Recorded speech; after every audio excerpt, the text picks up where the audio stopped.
Hello, this is Gerald Jovenas. Certain sounds, certain letters are a bit more difficult to associate with something specific. In a way, you could also wonder how specific can a sound or a letter be. It will direct you into a certain direction, and we have also a tool that shows you also how directing itself works as a system that goes from limited and very narrow orientations to very wide orientations, from points in space to directions in a time context, and also context itself, that you see, okay, I have a certain range of a definition that I can also describe something with it. So all these positions are also related with sounds or letters. The sound is a bit more difficult to pinpoint here where is it actually in the system. And also there are a couple of sounds that are quite close to each other. You have the you have the you have the I, and then also the shorter or larger sounds. They differ a little bit, and so it is a bit more difficult, like how should we associate them. So far, how I associate them is that the sound is a very short notice. Clearly it is very short, it's very quickly, like in the, and it also refers then in that same way how we associate it further as what we hear and what we can realize, that it's something quite specific, small essence, actually, a small particle in a way. But we have also, especially with the longer sounds like we have them described with letters in different ways. I already described in a previous video the sound, how it is used in Dutch and in French.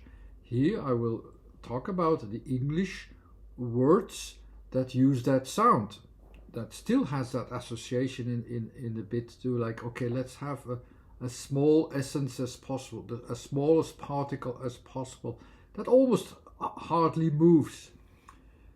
When it's written differently, okay, it is also used differently. And we have these three levels of orientations that gives us a completely different mindset of orientation. So you have the points in space, which really are about fixed points. You have the points that become directions in all kinds of directions when it's involved in a time context. And you have them also, the defined limitations within time and space together in the context-based orientation, or the third kind of option of orientations. You can have that letter in all of these orientations, and of course they will be written differently when we use them. If we have them involved in a time process, we will need the letter A, or for instance, if we only are associating it with something very specific, a placement, and of course it can only be related as a sound in between something like U or A. It can only be one of these. So this will of course have an influence. Let's go into the English words which use actually the O and the U for that sound. And O and U are in the beginning of each of these orientations. I mean, the beginning, in the middle, in the beginning, means that it is as a starting point. It's using it as a starting point. On the second level, it is using it as a starting point for the materialization process. So it can only be used in these two options, with U or with O. And that's where as the smallest particle will be used for it, in it. And here they are. So they are in the beginning of a process of materializing it within space.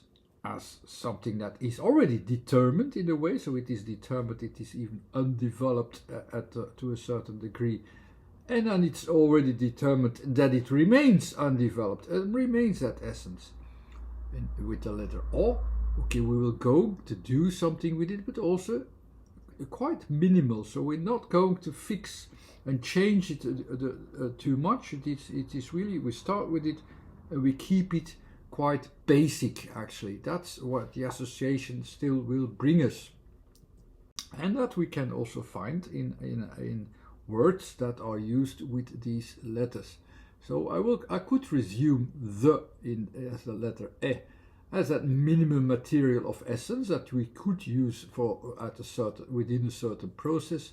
As an U, it's also it has that minimal progress actually, so minimal change actually. It is within that as a fixed point of so as well. So, but we will continue to use it even if it's incomplete and even if it is not going towards any kind of development. So it is not doing that. And then the O, it is about, usually it's about changes and movements and so on, but also there the changes themselves are minimal.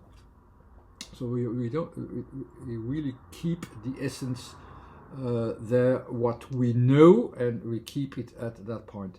If we would have these starting points at the first figure, we have two figures. The first figure symbolizes ourselves as a starting point, to reason, to talk, and to engage itself towards the world and towards what it sees before us and towards what it sees as being different and as someone different. So the second figure as well.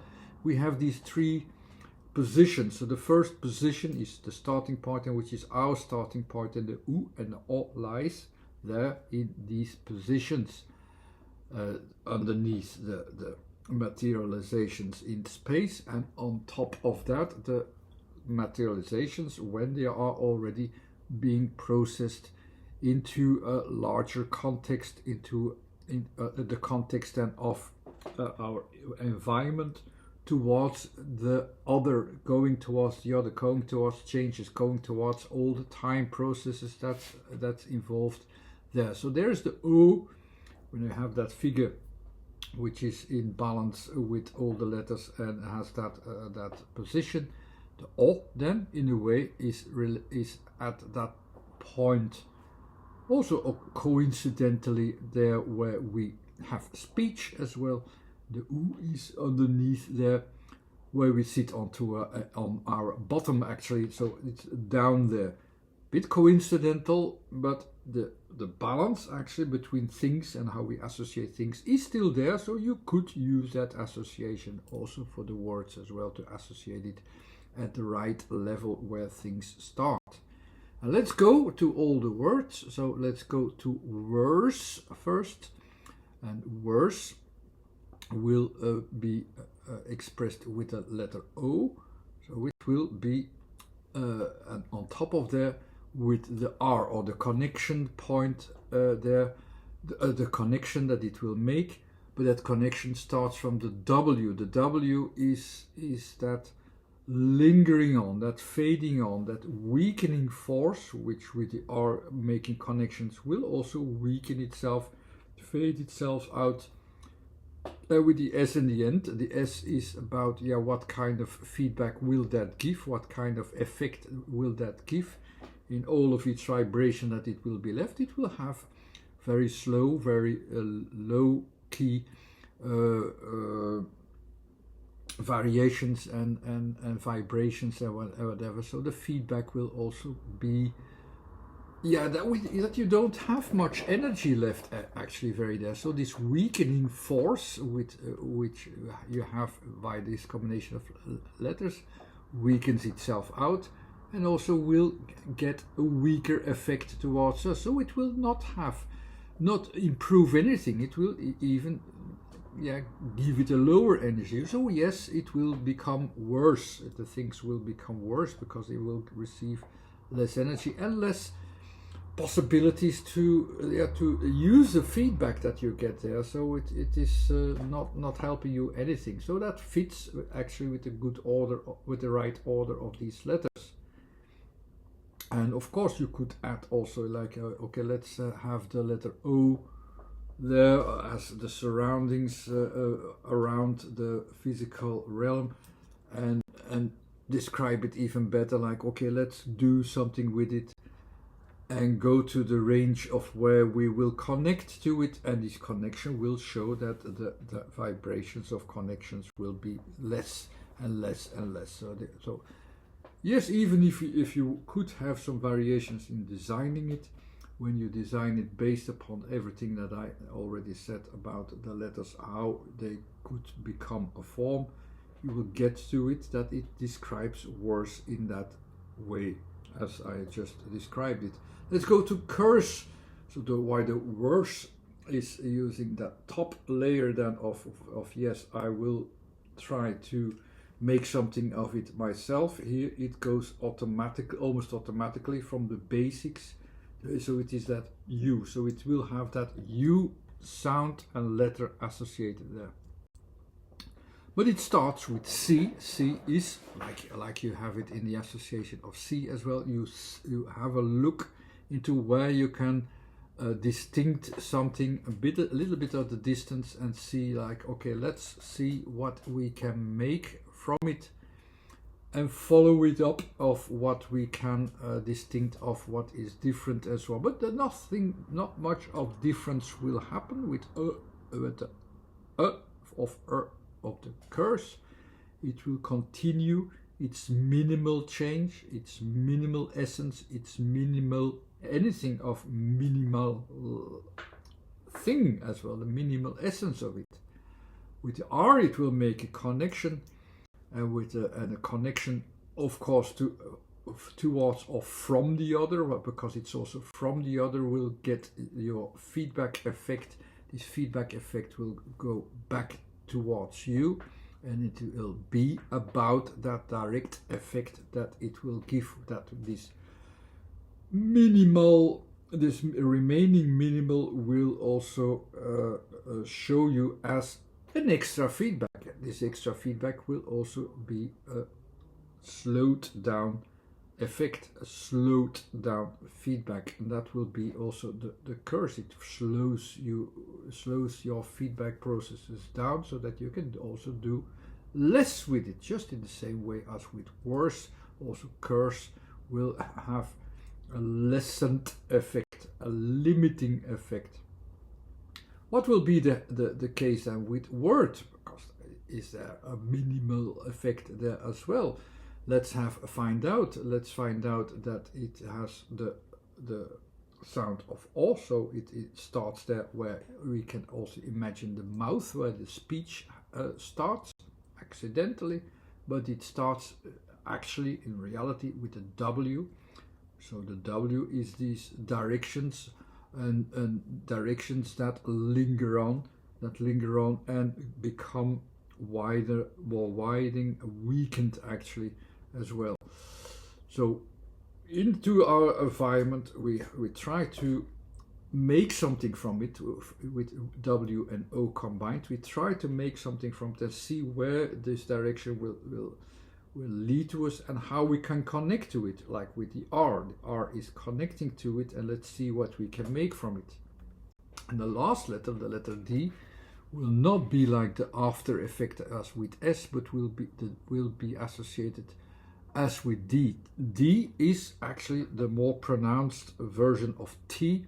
T is a position, so you really go to the position of the other, from you towards the other. And the D also says I'm going towards what is different, what is change, and how I can see a change.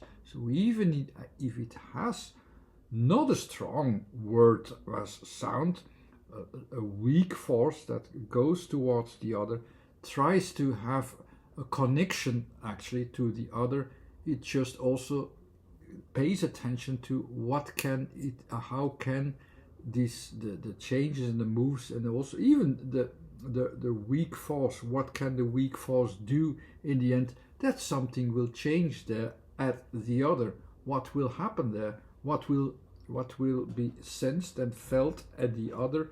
That something might be influenced, that something can change. We only follow it. We follow it as a weak force. We're not going to influence someone with a word, because that's not the way how this should happen. A word is like an inspiration, and we'll have to see, okay, how far will this inspire? Let's follow this up. Let's follow this, what it is. And that's what you do with this weak force of W. You follow it up.